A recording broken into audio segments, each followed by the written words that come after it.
Shalom, I want to give all praises, honor, and glory unto Yahweh Bahashim Yahushai, Bahashim Rachak Wadash for giving me the spirit and power to make this lesson. Double honors to the apostles and the elders of Great Millstone that teach this truth and real well by the spirits and powers that be. Barakatham unto the hopeful elect. All right, this is the brother Gabar. I'm back with another lesson, and this is going to be over doing the work before we enter into our rest, because a lot of people think, that this is it, here in America, that we're going to establish something here, and you really shouldn't have that mindset with all these things, different things happening in the world now. All right, you should know that it's over. All right, but putting this out there because we have to work first, and we can't just work a little bit. We got to put our all into it. All right, as the scriptures say. So just starting off, let's go into this word rest. On Google, the definition, it says cease work. Okay, so we have to first put our hand to that plow, as it is mentioned in I believe the book of Matthew, right? We have to have our hand on that plow. Now, what do you do with that plow? That's a farm tool for work. All right, so we have to put in that work now, and then we get the rest. And that's how it goes.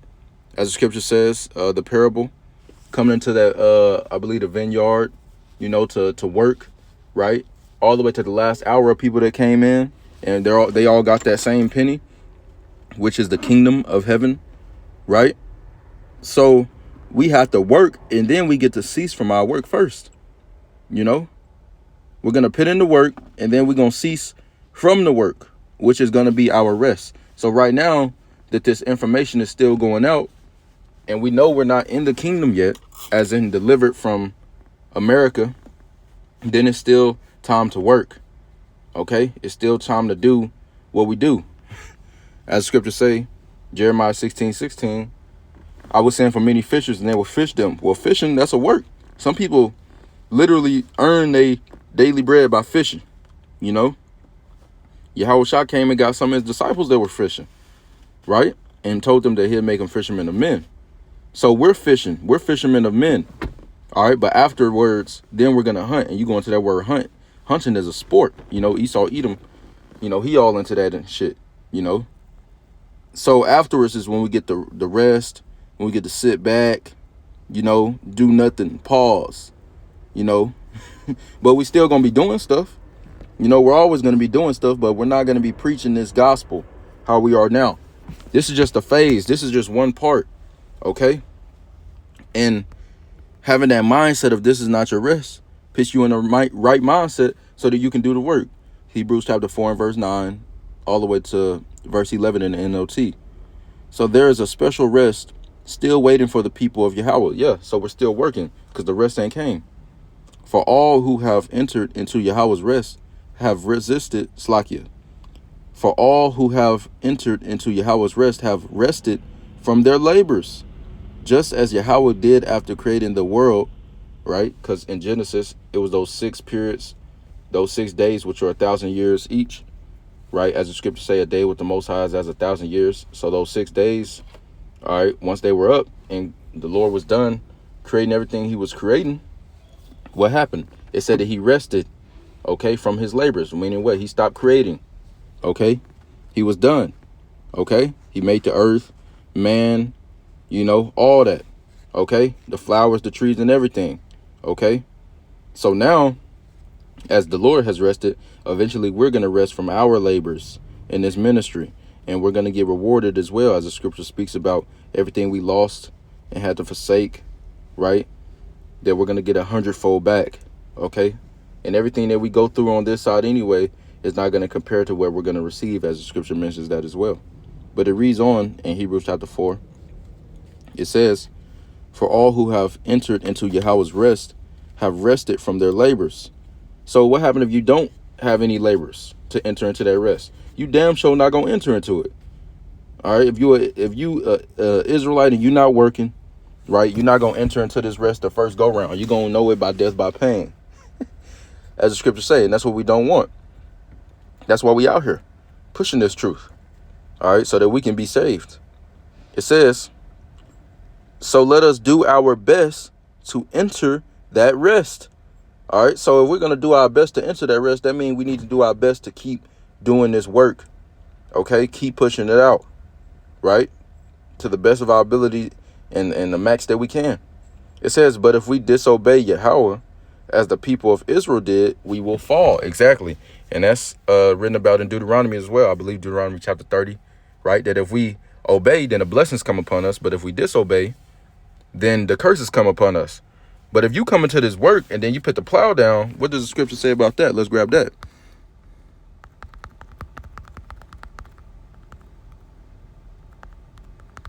This is Luke chapter 9 and verse 30.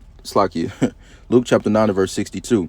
And Yahushua said unto him, no man having put his hand to the plow and looking back, right? What is that looking back? What does that mean, right? It means you put your hand to do this work and then you look back and you stop, right? You go back to what you was doing. You know what I'm saying?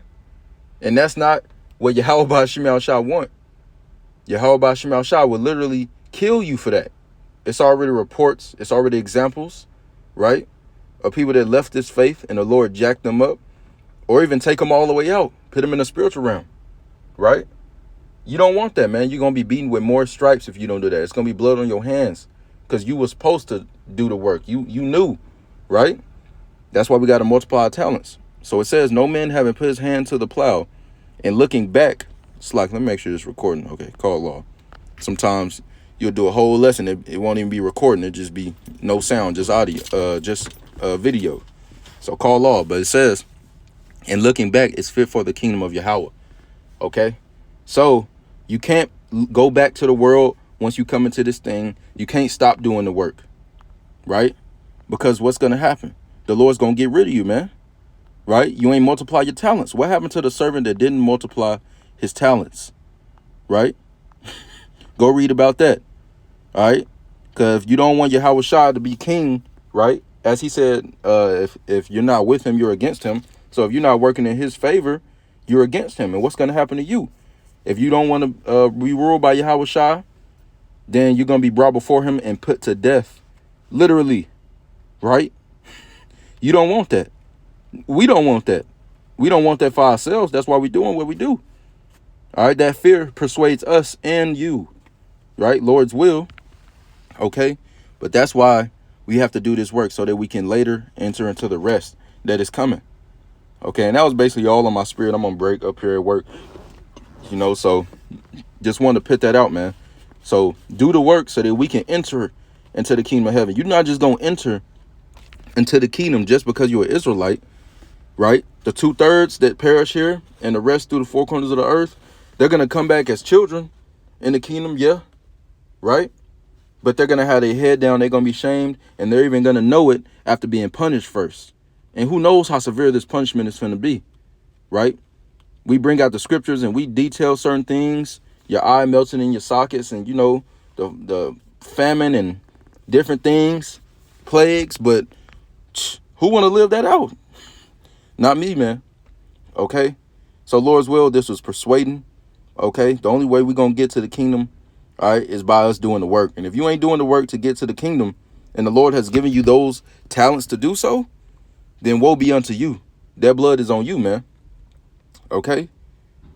Now I'm going to get this one last scripture and I'll close it out. Matter of fact, I want to get this in the NLT. 1 Corinthians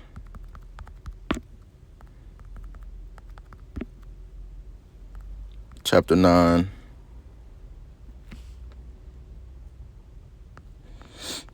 Or I read it in the NIV.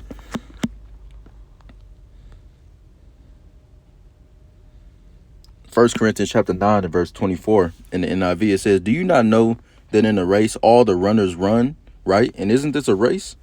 As the scriptures say, write these things plainly. I believe, matter of fact, let me just grab it right quick.